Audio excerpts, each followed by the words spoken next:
Salut la compagnie, c'est Maxime de Delicious Insights. Me voici pour vous présenter le 10e épisode de notre glossaire Git, dans lequel je vais vous parler des tags. Qu'est-ce qu'un tag ? Un tag, c'est une étiquette qu'on va venir apposer sur un emplacement fixe de notre historique. Donc ça se rapproche beaucoup en fait de la gestion des étiquettes de branche, à la différence près qu'un tag, lorsqu'on va produire une évolution depuis un commit qui est tagué, eh bien le tag ne va pas lui bouger, contrairement à ce que fait une branche. Donc c'est vraiment fait pour pouvoir spécifier un endroit donné, un moment donné de l'historique.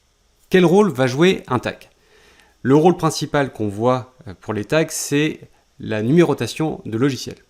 Donc à l'image du semantic versioning, dont on parlera dans quelques instants, eh bien on va pouvoir lui dire en fait, voilà, ici c'était la version temps du logiciel. Et à ce moment-là, après cette évolution-là, on est passé à un autre tag, un nouveau tag qui décrivait une nouvelle version logicielle. Cependant, son rôle ne s'arrête pas à ça. On peut très bien aussi utiliser un tag pour déclencher des événements. C'est ce que font beaucoup de gens plutôt côté interface graphique, côté serveur graphique Git, donc typiquement GitHub, GitLab. Ils vont utiliser les tags, alors qui sont probablement, je vais même dire généralement, des versions logicielles qui sont décrites, mais ils vont utiliser les tags comme événements déclencheurs pour, par exemple, faire un déploiement dans un environnement donné. Un autre emploi qu'on peut avoir des tags, c'est pour faire éventuellement de la sauvegarde. C'est-à-dire que vous aviez fait un travail sur une branche, le travail produit sur cette branche est finalement abandonné, donc la fonctionnalité n'intéresse peut-être plus votre entreprise, en tout cas pour le moment. Et plutôt que de dire tiens, je vais supprimer la branche et du coup de complètement perdre les commits parce que derrière le garbage collector passera, on perdra ces informations-là, et bien à ce moment-là, vous allez choisir de créer un tag, de supprimer l'étiquette de branche pour ne plus avoir l'information qui apparaît dans le schéma des branches de votre historique, et comme ça vous aurez en quelque sorte une sauvegarde. Il existe deux types de tags, le tag simple et le tag annoté.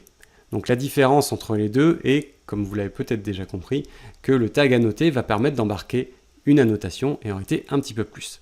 Donc pour prendre à l'envers, un tag simple va désigner un endroit fixe de l'historique et la seule information qu'on aura c'est le nom du tag.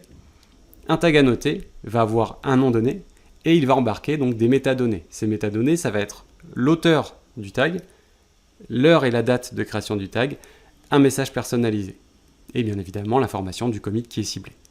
Pour ce qui est du nom des tags, il y a des contraintes qui sont émises par Git, tout comme pour les noms de branches, c'est-à-dire qu'on va éviter les espaces ou certains caractères spéciaux, mais après vous pouvez très bien mettre des slash ou des tirets, donc après c'est vraiment à votre convenance. Je reviens rapidement sur cette histoire de semantic versioning. Le semantic versioning, c'est quelque chose qui n'est pas du tout propre à Git, c'est une convention qui a été quelque part décidée de manière communautaire à l'international et qui permet d'avoir quelque chose de documenté sur la numérotation logicielle. Puisqu'au final, la plupart des gens font à peu près la même chose d'une entreprise à une autre. Ça permet d'avoir quelque chose qui est conventionnel, qui est normé et que tout le monde va pouvoir utiliser avec la documentation associée. Donc ça se situe sur 3 niveaux. Le premier niveau tout à droite, c'est ce qu'on appelle les hotfix, c'est-à-dire qu'il y a un correctif réalisé sur le logiciel, on va faire une augmentation de ce numéro-là, donc en général c'est celui-ci qui augmente le plus souvent. Le niveau intermédiaire qui va être ce qu'ils appellent le niveau mineur, qui représente une évolution fonctionnelle du logiciel, qui est compatible avec la version précédente. En général, c'est juste une évolution, donc on peut en quelque sorte amener nos clients avec une simple migration, avec une simple livraison en production à obtenir cette nouvelle fonctionnalité. Et ensuite, on a le niveau tout à gauche, donc le niveau majeur, qui représente une rupture de compatibilité ascendante du logiciel. Donc là, typiquement, vous avez changé de langage ou quelque chose comme ça, changé d'architecture. À ce moment-là, vous ne pouvez pas simplement faire une transition rapide et efficace de vos clients. Il y a tout un processus à mettre en place. Donc, on a ce qu'ils appellent un breaking change. Vous avez un changement majeur. Parlons maintenant des manipulations qu'on peut réaliser avec les tags. Donc, on peut créer un tag, on peut lisser les tags, on peut les déplacer, les renommer, les supprimer. Donc on peut tout faire, grosso modo. Par contre, il y a une chose à savoir, qui est que dès lors que vous avez partagé un tag, il est généralement déconseillé de venir supprimer ce tag ou renommer ce tag, puisqu'il y a potentiellement une incidence auprès de votre projet et surtout au niveau de vos collègues, puisque Git ne va pas venir renommer le tag localement sur leur machine et encore moins le supprimer. Donc là pour ça, si vraiment vous voulez faire ce genre d'action, il va falloir que vous fassiez un choix. Donc soit vous vous dites, tant pis je le laisse et j'en crée un nouveau avec un suffixe différent par exemple, soit vous vous dites, bon bah voilà, je veux vraiment le supprimer.